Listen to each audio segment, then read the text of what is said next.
his hip bone.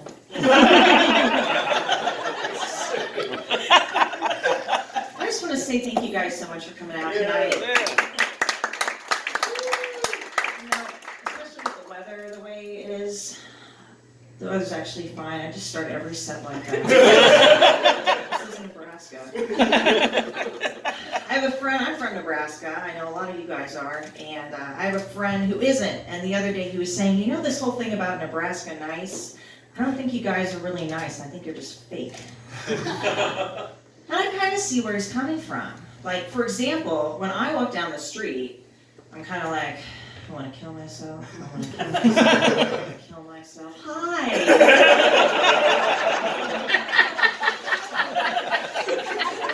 How are you? Okie dokie.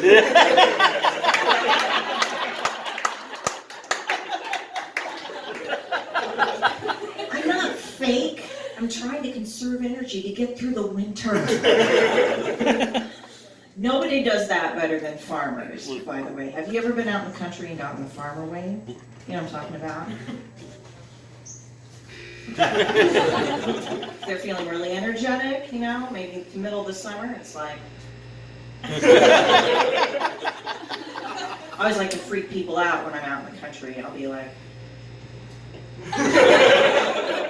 driven lots of people into the ditch. Not just by doing that. I grew up on a farm, and something I don't understand is when I tell people that, they'll say, oh, what town? Do you not understand the concept of a farm? Farmers are people who are so antisocial that they will plant seeds that won't grow because it's too hot, or it's too cold, or it's too wet, or it's too dry, or it's too liberal.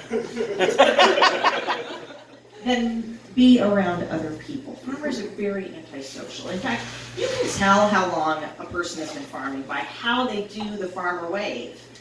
If they give you one finger, it's probably, 10 years. If they give you one other finger, it's probably like 25 years. If they've been going 50 years, it's like,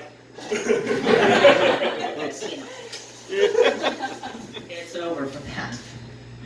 So I didn't grow up on a farm, but I also grew up, this is odd, in a very liberal household. And when I became a teenager, I became very religious. So I am the least interesting person you know. I am the least fun comedian there is.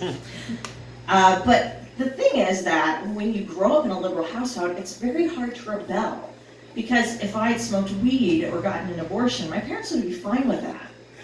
So instead I was like, I want to go to church camp. And my mom was like, your father and I are very concerned.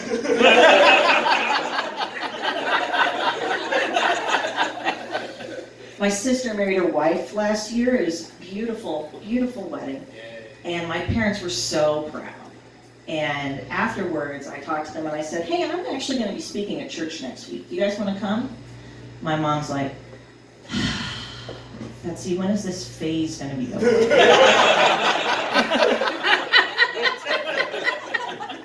I don't know what to tell you, Mom. You need to accept that your little baby girl likes Jesus.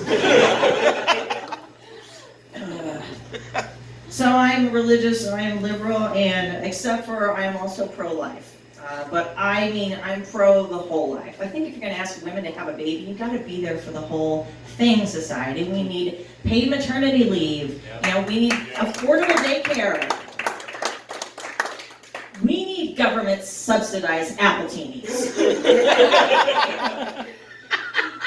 But I saw this car the other day with a pro-life license plate, and then beside it they had a bumper sticker.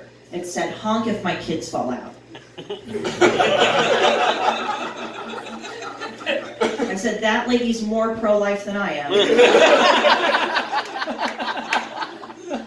I do have two kids. My youngest is Eleanor. She's 4. She loves to draw. She loves to draw. She will draw 15 drawings a day. She's either going to be an artist or a factory worker. A son, Severin, is 7. And the other day he asked me if he could see my penis. we have had many conversations over the years about how men have penises and women have vaginas, but obviously it wasn't getting through to him. So I was like, all right.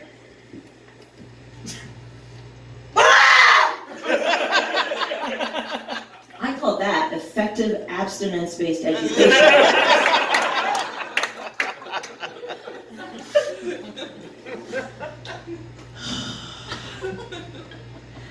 So I also would say I am a feminist, but I would not say I'm a feminazi, because I really think that we can be for women's rights without hating Jews. Here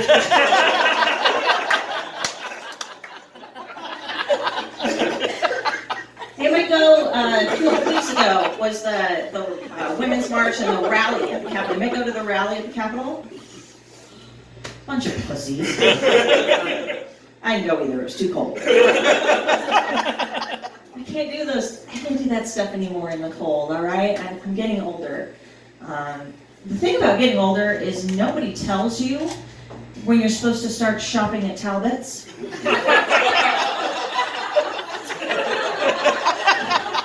kind of figure it out on your own.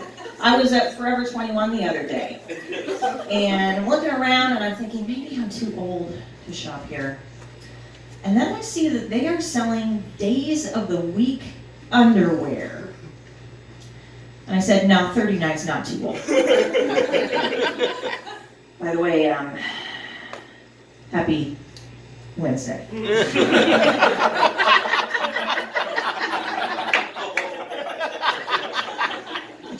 That joke's always a slow burn. It's like, they got it, then they got it, then they got it. And then that person's like, I'm embarrassed, but I don't know what it is, so I'm going to start laughing. I have been getting a lot of telemarketing calls lately, and some of them are coming from my own phone number. You know that they can do this now. They can call you from basically any fake phone number. And I always answer, because what if it's me calling from the future? I think that would honestly be an awesome scam. You know, we have very run-of-the-mill scams. You know, they'll call you and say, hey, it's the IRS, you owe us money. Or, hey, it's your car dealership, your car's out of warranty. Or, hey, it's your son's school, he has a concussion.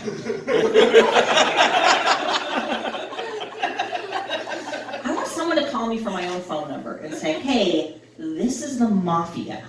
We have your phone because it's 3 days from now. We have put your feet in cement blocks and thrown you in the river. And if you want this to not happen, you need to wire us $5,000.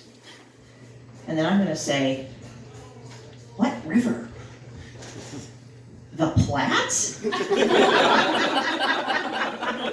I'm pretty sure I'm going to be fine.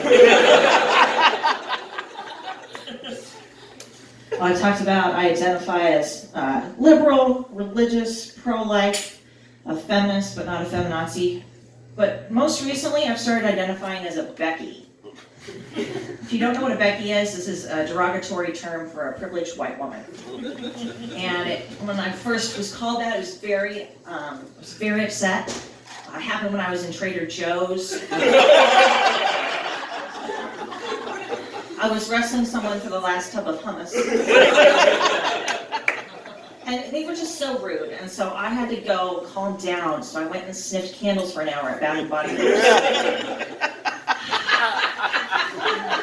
You know what? It is hard out there for a Becky. You know they just remodeled the Super Target. My kids really like this TV show called Daniel Tiger's Neighborhood, and I hate it. I hate it. I hate it. You hate it? It's the worst. Thank you. Thank you. This is why I hate it. I hate the jingles. They have these jingles that they sing to teach the kids something important. And my kids come in and sing these jingles, and the jingles are not true, okay?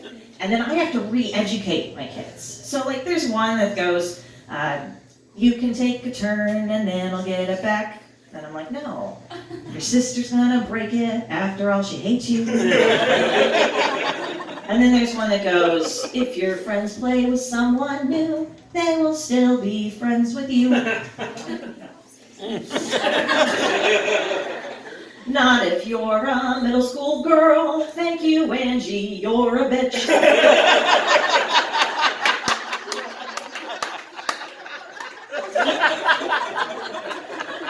My favorite though. Grown-ups always come back.